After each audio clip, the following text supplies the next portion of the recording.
Goeiemôre almal. So vandag wil ek bietjie met julle gesels oor shame en die name wat ons onsself noem.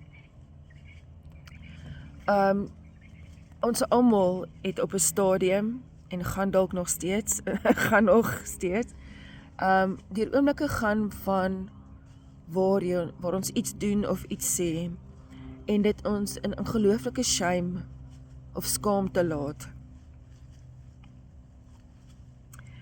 En waar Satan alles probeer om ons te laat glo dat ons nie waardig is of goed genoeg is om voor Jesus se voete weer te kom nie. Om in daai shame te bly, om daai shame aan te neem. Die Here het my herinner aan 'n stuk in die Bybel van in Rigters 6 vanaf vers 11 tot vers 14. Waar die engel van die Here aan Gideon verskyn het en hy het vir hom gesê, die Here is by jou, dapper man.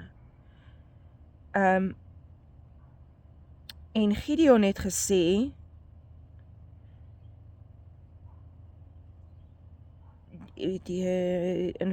ek sê vers 15, het Gideon gesê, ekskuus meneer, waarmee gaan ek die Israeliete red? Die familie waaraan ek behoort is die armste in die hele Manasse, en van my pa se kinders het ek die minste aansien. Dis hoe Gideon homself geview het. Ek wil vir julle 'n bietjie in die Engelse vertaling lees. Hy sê dit vir my bietjie mooier. And the angel of the Lord appeared to him and said to him, the Lord is with you, O mighty man of valor. Dis beautiful, nee? Mighty man of valor. En Gideon said to him, please Lord, how can I save Israel? Behold, my clan is the weakest in Manasseh, and I am the least in my father's house. So dit is hoe Gideon homself geview het, en dis hoe baie keer ons onsself view, ons is die minste, ons is die swakste, ons is die slegste. Baie keer, het ek al met mense te doen gehad wat as gevolg van 'n klein dingetjie wat gebeur het, en iemand wat hulle geshame het daai ding in 'n groot ding verander en ons ongelukkig as gevolg van die beeld wat die mense uitstraal wat hulle self Christene noem, wat daai persoon niks te doen gehad het met Christendom of met Christus nie. En die kultuur wat ons in lewe, die mense beweeg al meer en meer weg van die kerk af, want daar gebeur snaakse dinge in die kerk en die mense, ons lewe in 'n shame culture waar die kerke jy weet van die preekstoele of jy weet vir die mense sê hoe sleg hulle is en veroordeling en wat glad nie skrif is nie, want God en Jesus noem jou altyd op jou regte naam, mighty man of valor. Dis die naam wat hy vir Gideon gesê het, maar Gideon het hom gesien as die swakste, as die minste. En ek wil regtig julle net bemoedig vandag om, dis nie 'n lang boodskap nie, dis regtig letterlik net om vir julle te sê, as daar iets gebeur, ek het in die week ook 'n voorval gehad, en ek moes by die Here se voete gaan huil en gesê, vergewe my, en die mense om my kon, het nie geweet hoe my te help nie, en het nie geweet wat om vir my te sê nie, en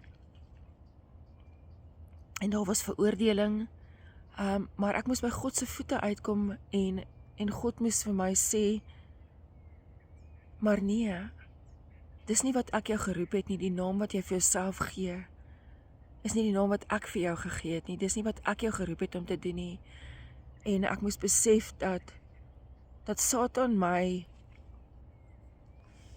wou weerhou om om weer by God se voete uit te kom en vergifnis te vra en myself lief te hê en myself te vergewe en actually te sien wie ek is in God. En ek's dankbaar vir daai persoonlike verhouding wat ek met die Here het, wat ek dit self kon doen en self kon weet, okay, maar weet jy wat, hierdie is 'n struik. Satan is besig om my te probeer vang in 'n struik waar ek in shame gaan lewe, waar ek die shame gaan vat as my identiteit, in plaas van om God se waarheid te hoor en God se woorde te hoor oor myself te spreek en by Jesus se voete uit te kom en tyd te maak vir die Heilige Gees om my te kom vul. En ja, ongelukkig julle, ek onthou as 'n dogter, ek onthou dit soos gister, wat ek in 'n kerk gesit het en die predikant van die preekstoel af gepreek het, rasisme gepreek. En hoe dit my bygebly het van, maar ek ken dan Jesus as 'n God van liefde, maar jy praat dan van rasisme, van haat, van veroordeling, van omdat ons anderste is, omdat hulle anderste lyk, anderste praat, die vrou wat my huis skoonmaak, die man wat in ons tuin werk, moet ek dan nou anderste hanteer.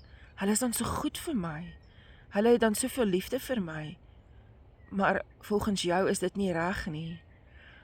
En ja, julle, ek was 'n ruk terug ook in 'n kerk waar die pastoor van vooraf in die kerk uitlatings gemaak het oor ons regering en ons almal voel dieselfde. Ons weet wat aangaan in ons land en dit maak ons briesend kwaad. Maar God sê in die woord, bid vir jou regering, want ek het hulle gekies. God het hulle gekies. God het hulle daar geplaas vir 'n rede. En die oomblik as daai liggie aangaan, waar ons besef, ek kom maar weet jy wat, God het 'n plan in dit vir ons, dan kom die vrede. Maar God se opdrag in die woord is bid. Bid vir hulle. Moenie teen hulle praat nie, bid vir hulle. Ons mag nie teen hulle praat nie. En dit gaan my nie verhoed om na daai kerk toe te gaan nie. Ek gaan nog steeds soontoe gaan, want ek het nog steeds die teenwoordigheid van die Heilige Gees daar gevoel. Maar dis nie reg nie. Ons mag nie praat teen ons regering nie. Die God se opdrag is, ons moet vir ons regering bid. So ja, is 'n paar lesse vandag, en ek vinnige kort boodskapie, maar ek wil net vir julle sê, moenie na mense luister nie. Gaan direk na God toe. Kry die antwoorde by hom in die woord, en raak los van die goed wat skaamte oor jou gebring het. Raak los van daardie naam wat jy vir jouself aangryp. En kry oorwinning by Jesus se voete, by die naam wat hy jou roep. Wees geseënd julle. Geniet julle naweek.